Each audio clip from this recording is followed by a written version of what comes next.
Hello, and welcome to your third PowerPoint module for this course, Quantitative Methods and Analysis. This week we're going to talk about research designs. And I know there's a lot of terminology, particularly in the textbook for this week. We will go through each of those terms and try to connect them to one another in a more conceptual way. All right, so let's get started. Our objectives for this week are to first introduce reliability and validity in relation to social research. So defining these terms and then considering how they relate to the research designs that we're going to discuss. We're also going to distinguish between different types of research designs that are used in social research. So for example, experimental designs compared to observational designs. And then we're also going to consider the strengths and limitations of each of the research designs that we discuss. And in order to do this, we're going to tie in those terms of reliability and validity. I expect this module will take about an hour. Again, if I am way off with these estimates, please do let me know. Your deliverables for this week are to complete this PowerPoint module, which includes an opening question, what I'm calling an audio question, so you're going to listen to a news clip and then respond to a question on that, and 2 video questions. So there's no content or closing questions this week, though obviously everything does cover the content in some way. This week you also do have your first assignment due for this course, and that is to turn in your research topic. That is due on Inquire. I've created a link for you to submit it for this week. And if you have any questions about the research topic, please do make an appointment for office hours, or we'll spend some time discussing in class, or send me an email so that we can discuss it perhaps at another time if office hours do not work for you. Here's your opening question for this week. And it is really just about defining terminology and considering how they relate to one another. So I want you to distinguish between reliability and validity in research. Can research be reliable but not valid? Explain your answer. Okay, so at this point you can pause the PowerPoint module, answer the opening question on Inquire, and then come back for the rest. Let's start with the term reliability. All right, so we're going to go through reliability and validity, starting with reliability. If something is reliable, that means that it's consistent, right? You get the same result each time. It's predictable. You could think of a reliable friend, for example. That's somebody who is always there for you, right? They're consistently there. Now, relating this more specifically to research, we might think about reliability in measurement. So are our measures consistent? If we use the same measure again and again on the same person, are we going to get the same result? We could also think about studies as a whole. So is a study reliable in that if we do the same study again and again, using the same methods, do we get the same result? Is our study repeatable? So fundamentally, reliability is about consistency. And I put a scale here that might help you, kind of an image to remember what reliability means. If I step on a scale several times in a row, so there's not much time in between them, every minute or two I step on a scale, it should come back with the same reading each time. That means the scale is reliable. If my scale was broken, it might record a different weight each time I step on it. And this would indicate to me that the scale I'm using is not reliable, right? We are going to talk about reliability in relation to research and the other reading that you did for this week when we get into class, all right? So this is what reliability means in a nutshell. Another term that is closely tied with reliability is replication. And replication is, and actually this was on the previous slide, it's if a study is repeatable. We're going to repeat a study using the same research methods, and this will help us determine whether the results of our study are reliable.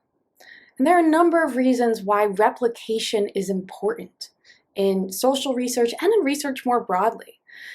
We can determine whether the results of an initial study can be trusted, or whether the results were perhaps a false positive. Maybe we just had a wonky sample, Or a more insidious reason would be if a researcher is kind of digging in the data to try to get a positive result. Well, if you dig deep enough, if you have a lot of data and you can test associations between multiple variables, eventually, statistically speaking, you'll get a positive result. Another reason why replication is important, particularly in quantitative research, is to determine whether study results are generalizable. That is, if we repeat the same exact study, but we're using different populations, we're using different samples, do we get the same result? Okay, so replication is very important, and it really is an underutilized metric of how reliable our research is, because no one wants to do a replication study, right? Replication is not as exciting as discovering something new, something different. But replication is quite important, and we're going to hear a bit about why in the next slide. You're going to have an audio clip all about replication and failure to replicate. Here's your audio question for this week. I call it an audio question because you're going to listen to an audio clip, not a video clip, and answer this question on Inquire. Why do you think many studies in the social sciences fail to replicate? What are some approaches researchers can take to increase the likelihood that their studies are replicable? All right, so you're going to listen to that NPR audio clip. It's titled, "In Psychology and Other Social Sciences, Many Studies Fail to Replicate or Fail the Reproducibility Test," and then answer this audio question. So you can pause now. Now, the second term that we're going to cover is validity. Validity is distinct from reliability. They do connect to one another in some key ways, and we'll talk more about that in class. But when we talk about validity, we're fundamentally talking about accuracy. So is a measure or is a study, capturing what it is meant to capture? We can think about concepts. So for example, if you are doing a study on poverty, and maybe you're connecting that to health, is your measure of poverty a valid measure? Meaning, does it actually capture poverty and poverty in the way that you are defining it in your study? We could also think about validity in studies as a whole. So are conclusions drawn by the researcher appropriate given the study design? Or is the researcher making claims that they cannot make based on the study? So that would be a lapse in validity. Now, validity is distinct from reliability, right? Because we can have something that is reliable again and again and again. We get the same result. Let's say we go back to our scale example. If I step on a scale again and again and again, and it gives me the same value, that is reliable. That scale's reliable. However, if there's something wrong with the setting of the scale, the weighting of the scale, and it's not actually giving me my correct weight, even if it's giving me the same weight again and again and again, that would not be a valid instrument or measure, right? So reliability and validity are distinct. I put the target here as an image for you to remember validity because it's about accuracy, right? If you're throwing a dart and you hit right in the middle of the target, that is a very accurate throw, right? It's very valid. I started to allude to this idea in the previous slide, but it's important to note that there are different types of validity in social research. That is, there are different parts of the research process where validity is important, but they do apply to somewhat different parts of the process, right? For example, measurement validity, and we also might hear this being referred to as construct validity, is about our measures. So do our measures reflect the concepts that we're trying to capture in our research? The example of poverty that I used in the previous slide. Does your measure of poverty, let's say if you're using the poverty line, does that reflect the concept of poverty that you are using in your research? Beyond measurement validity, we think about internal validity. So internal meaning within the study. And internal validity is fundamentally about causality. We'll talk about causality quite a bit throughout the semester. If a researcher makes a causal claim in interpreting their findings, interpreting their research, can we say that that causal relationship or that claim of a causal relationship is valid? Right? So this is about validity within the study and validity in how the study is being interpreted. External validity, on the other hand, is about whether the results of the study are valid outside of the study itself. Can we generalize the findings in a particular study to other research settings or to other populations? And this is also strongly tied in with reliability, right? Because we talked about replicability and being able to repeat a study. This is one place where reliability and validity really do overlap. And then the last type of validity that we're going to discuss is ecological validity. That is, are the findings in our study applicable to everyday life?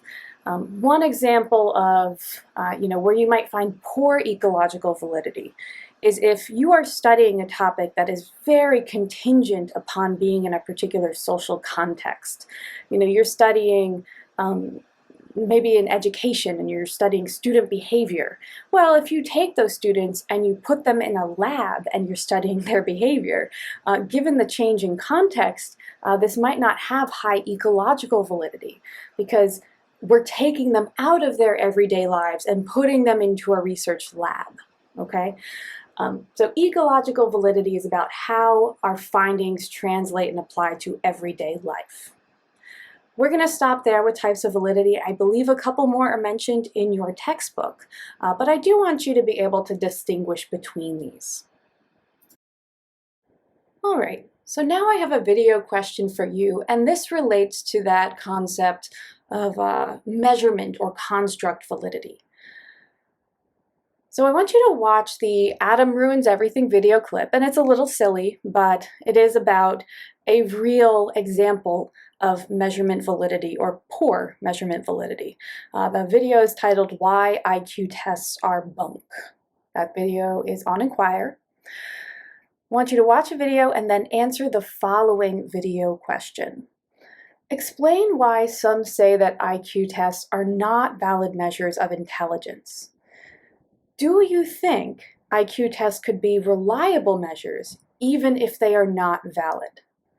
Okay, so you can pause the module here, watch that video, answer this question, and then return when you're done. So now we've covered reliability and validity. The second portion of our class this week and of your textbook chapter is all about research designs. And a research design, as defined in your book, is a framework for the collection and analysis of data, right? So we need to consider how we're collecting our data, how we're analyzing it, and once we have this framework, we get into some of the more specific methodology, right? There are a number of examples of research designs in social research. We will list some of those in the next couple of slides and also distinguish between these in class. But there are some things to consider before we move forward. There are things to consider before you choose a research design, what your priorities are for your research project. For example, will your study conditions be manipulated in some way? Is it feasible for your study conditions to be manipulated in some way? Then perhaps you're considering an experimental design. Is there an importance to generalizing your results? Do you really want to be able to generalize what you find to other contexts and other populations? Perhaps you want to identify patterns or associations. Alternatively, maybe you want to look at processes and how they unfold across time, right? How variables might be related to each other across time. Or maybe you want to understand the deeper meaning of a social behavior or practice. Now, depending on what you are prioritizing, you might make particular decisions about your research design. I know this is still kind of vague and conceptual, but we're going to go through some examples of research designs and consider the strengths and limitations of each and what each are prioritizing. Before we get into examples of research designs, I do want you to watch this very brief 3-minute video by Pat Norman. It's titled Research Designs in 3 Minutes. And then I want you to answer the following video question on Inquire. And this will be your last video question. List the strengths and limitations of quantitative and qualitative approaches to research. I know this is a pretty broad question. I don't expect you to go into each research design within quantitative and qualitative research. Just want you to think more broadly about what the strengths of these forms of research are. And this is a bit of review from our class last week. So you can pause here, watch the video, and then answer this video question on Inquire. Now I'm briefly going to go through 5 research designs that we commonly see in social science research. This is not a complete list of all research designs that exist out there, but these are the ones that we see the most often. First, and this is something I'm sure you're all familiar with, is experimental design. And you've probably done some kind of a lab experiment at some point in a science course, for example. Experimental designs are unusual in social science research, but they are possible in certain circumstances with certain types of research questions. And experimental designs include 2 groups that we're comparing. We have our experimental or manipulated group. These are the folks who face some kind of condition that is manipulated, right? And the control group, or the not manipulated group. And then we're going to compare some outcome across those 2 groups. So you might think of randomized controlled trials for the efficacy of a new drug or a vaccine, right? You have your placebos, your control group, and then you have the group that actually receives the treatment. And then we compare the outcome across these groups, right? Who has a better treatment outcome, or who is more protected from a particular disease after vaccination. So that would be an example of an experimental design. Again, we don't see this very often in social science research, but there are some examples out there. Now the next few are observational designs. Actually, all the remaining ones are observational. That means we're not manipulating anything. We are simply observing in some way, whether that's conducting a survey, whether that's conducting interviews, whether that is actually observing what's happening in a household, for example. So the first one is a cross-sectional design. This means that we are observing participants at only one point in time. In other words, we're taking a cross-section of our sample. We aren't following up with participants to see what happens with them later on. This is just one observation. It might be just one survey at one point in time, or one interview. A lot of studies are cross-sectional. There are strengths and limitations to this study design, along with all the others. The second one is longitudinal. And so this is, if we compare cross-sectional and longitudinal, these are the most closely kind of related to each other. A longitudinal design is also observational, but here we're observing participants at more than one point in time. So maybe we have initial data collection, we conduct one survey, and then we have a follow-up survey a few weeks later, a few months later, even a few years later. There could be multiple time points. So there are longitudinal studies that exist out there with 8, 10 more data points where they follow up with the same people multiple times. Longitudinal study designs also have some unique benefits. I'm not going to get into the benefits and drawbacks of each of these. That's something that we're going to do more of in class. Next is the case study. And this is an in-depth observation of a single case. And a single case could be a person. It often isn't just one person. but that could be a case, could be a person. More typically, we see, a small group or an organization. So we might do a case study of one school. It's not representative of all schools in the US or the state of Virginia, but it is a case study of one school. We could also think about a small group could be a church congregation. So case studies are typically more in-depth. These are more qualitative in their approach.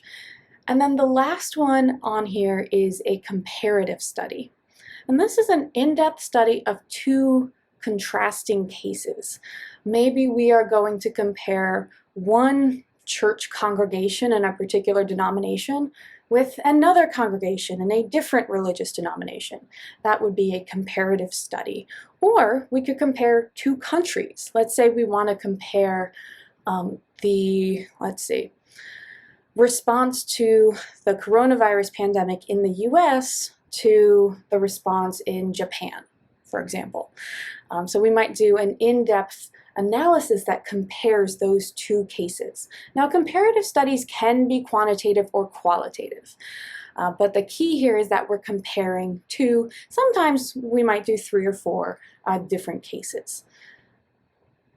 I'm going to stop there with defining our different research designs, so I'm not rambling for too long. We are going to come back to these in class, and we're going to consider how each study design relates to reliability and validity. Okay? All right, so I know this is a rather abrupt end. I don't have a closing question for you because I already answered 4 questions. I think that's enough. But that's all that I have in terms of material for this PowerPoint module. I do want to alert you of some things that are coming up soon. As I said at the beginning of the module, you do have your research proposal idea due on Inquire this Friday. Your readings for next week, you have a few of the Bryman chapters to read. I know it's a lot of pages, but it's, I think, some of the least dense chapters of the book.